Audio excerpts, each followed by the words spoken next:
Hi dancers, Rachel Fine here. I'm a registered dietitian nutritionist. To bring nutrition into the mix is such a huge benefit to your overall training and sustainability as a dancer. For those of you who don't already know me, I am the founder of To The Pointe Nutrition.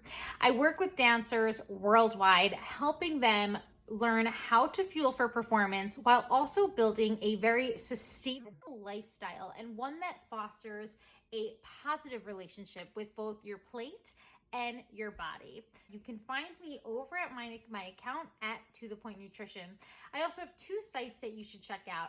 PointeNutrition.com is all about the services I offer as a dietitian for dancers. You can learn all about my program, which is called The Healthy Dancer, and a couple of my other resources like my ebook series, The Healthy Dancer Survival Guide. So my other site is dancenutrition.com, and this is my resource site where I provide dancers with a ton of helpful tips and advice. I post articles on there weekly. I've got a podcast, the Dance Nutritionist podcast, that you can check out from that site as well. A bunch of downloadable guides. The best part about all of this is that it's totally free on dancenutrition.com. It is all yours to access at any time to answer your questions about how to fuel for performance in a sustainable way. So today I want to answer a couple questions that you guys asked, and if you have any more questions, never hesitate to just reach out. I'm over at To The Pointe Nutrition. You can also find me on TikTok. I'm Dancer Nutritionist on TikTok, and let's dive in.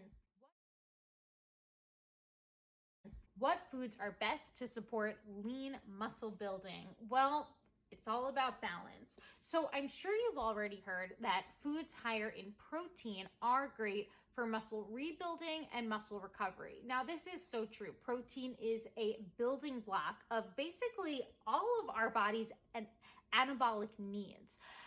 But we want to remember all three macronutrients. The three macronutrients are carbohydrates, protein, and fats. And when you are getting in a balance of all three of these macronutrients, you are providing your body with all the tools it needs to support strength and endurance. So when it comes to actual muscle building, our body is going to utilize protein, specifically amino acids that are coming from high protein foods.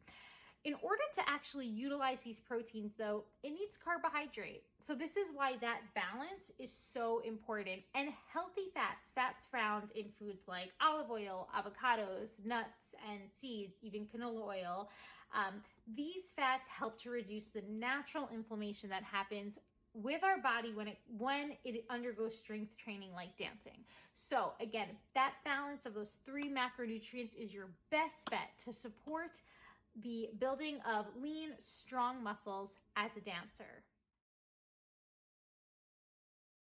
My favorite easy meals to make include oatmeal bowls, yogurt bowls, and I love toast toppers. I find that these DIY type of meals are super easy and convenient when you are running from point A to point B.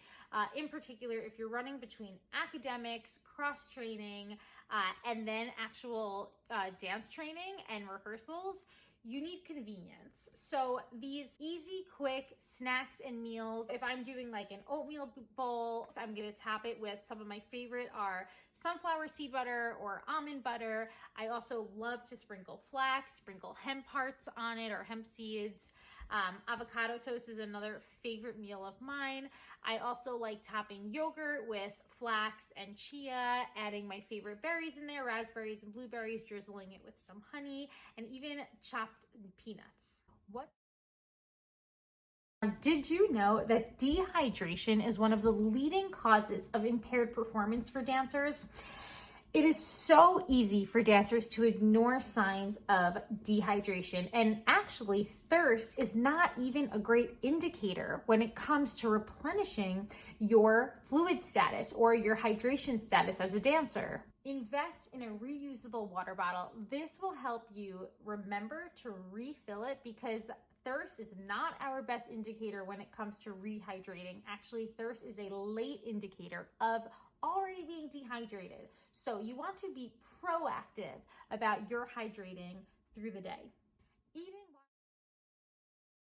Eating while watching TV and YouTube. So this is where we want to talk about mindless eating versus mindful eating. Now, don't get me wrong. I am one who personally loves to snack in front of the screen. I know it's not the best habit, but I would be lying to you if I told you that I never did that. But we do want to try and separate these two concepts of mindless eating and mindful eating. So when it comes to intuitive eating and regaining trust with your body, building a positive experience with food, very often we have to turn to mindful eating techniques in order to rebuild this connection, this mind-body awareness of your eating behaviors and how your body's cues, or how your body is feeling from eating. So for example, your hunger cues and your fullness cues and even your satisfaction cues. To retouch into these cues, we need to turn to mindful eating behaviors. And mindful eating is not going to be something that you're doing while watching TV. It's like multitasking, and it's very difficult to try and listen to your body while eating in front of the screen. So since most of the dancers I work with are working to improve their mindfulness with food and improve their relationship with food, I am going to make a general suggestion that you try mindful eating techniques, which usually means that we have to close the screens, turn off the phones, and really tune in to that mind-body connection while you're eating, so you can listen to your body's hunger, fullness, and satisfaction cues.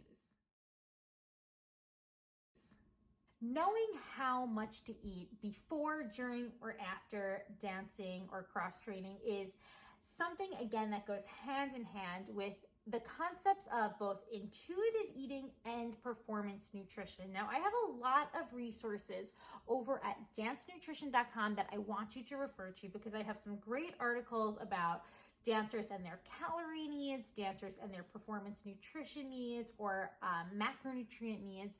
But generally speaking, we want to balance these two concepts of performance nutrition and intuitive nutrition. So intuitive nutrition being based on our hunger cues. But with that being said, for busy dancers that are navigating very hectic schedules of classes and performances and academics, it can be very hard to necessarily rely and trust our hunger cues, because sometimes those hunger cues diminish when we're so busy. So constructing a plan that incorporates multiple meals and snacks throughout your day is your best bet to make sure that you are eating enough. How do I know if I'm getting everything that I need daily? Well, I want you to start to question how you are feeling physically and mentally throughout the day. So physically, how are your energy levels? Assess your different systems of your body and assess your capabilities in class. Are you getting through petit allegro, grand allegro without becoming too overly tired and fatigued? Are you able to go from one dance class to the next, or one dance class to cross training, without feeling too burnt out? These are questions that you want to ask yourself in regards to whether or not you are getting enough calories and nutrition or nutrients in throughout your meals and snacks. When it comes to our mental health, we want to ask, am I thinking about food 24/7? Because when you are constantly thinking about your next meal, it could be a very good sign that you are not eating enough throughout the day.